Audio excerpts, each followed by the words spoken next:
Ils sont donc plus de 76 000 élèves à reprendre le chemin de leur établissement cette semaine dans l'Académie de Guyane. Plus de 43 000 écoliers dès aujourd'hui. Nous allons revenir en détail tout à l'heure sur les chiffres de cette nouvelle rentrée scolaire. Mais tout de suite, les images de cette rentrée, direction Saint-Georges, dans l'est de la Guyane, où le seul collège de la commune, le collège Constant-Chlore, accueille 550 élèves. Seuls ceux de la 6e ont regagné leur classe aujourd'hui. Et parmi eux, de nombreux non-francophones. Laurence Tiantiopo et Martial Grit. Venus de la rive brésilienne, des villages amérindiens ou du bourg tout simplement, ces enfants, vêtus de jaune, ont découvert pour la première fois le collège.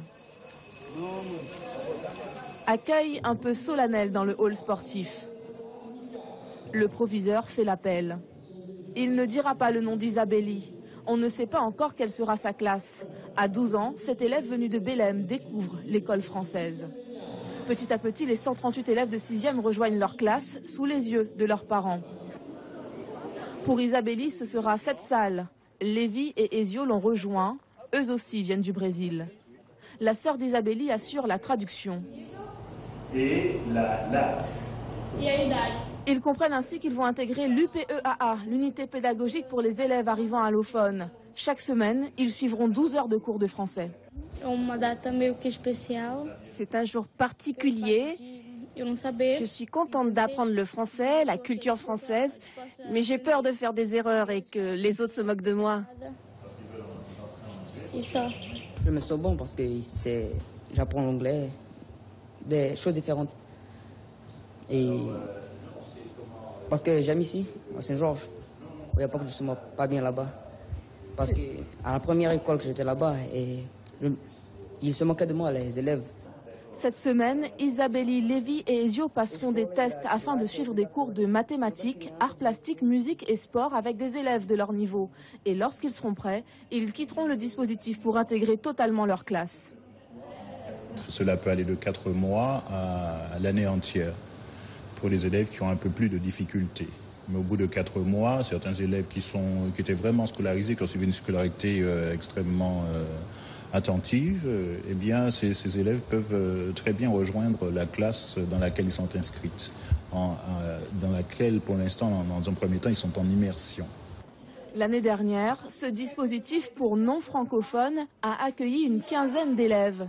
Ces collégiens sont désormais bilingues. Un atout que l'établissement voudrait valoriser en ouvrant dans un avenir proche une classe internationale en portugais.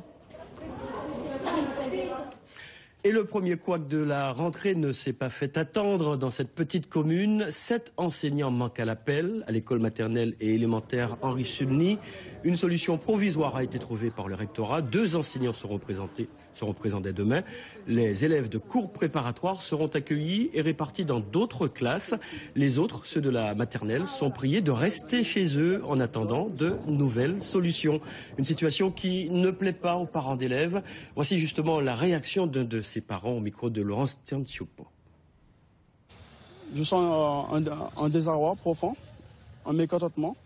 Moi, ils ne nous prennent pas au sérieux. S'ils ne nous prennent pas au sérieux, on va prouver qu'on est des parents responsables, on veut que nos enfants réussissent. Mais chaque année, ce sont les mêmes problèmes récurrents. Chaque année. L'année dernière, c'était la même chose.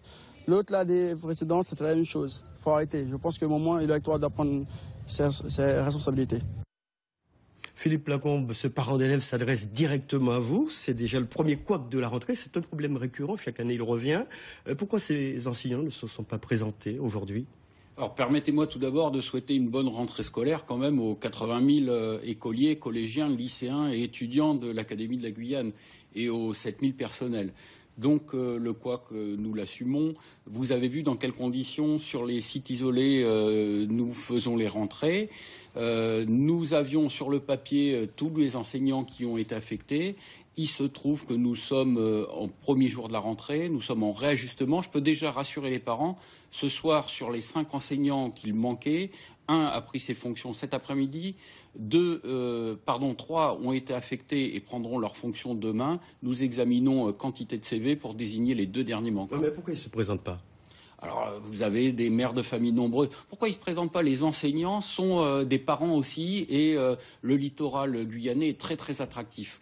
Cayenne, Kourou, Saint-Laurent, Attire. Tout de même, on doit s'organiser tout de même. Nous avons des mères de familles nombreuses qui font état de leur mécontentement. On leur a demandé de prendre leur poste, et tout ça sera réglé dès cette semaine.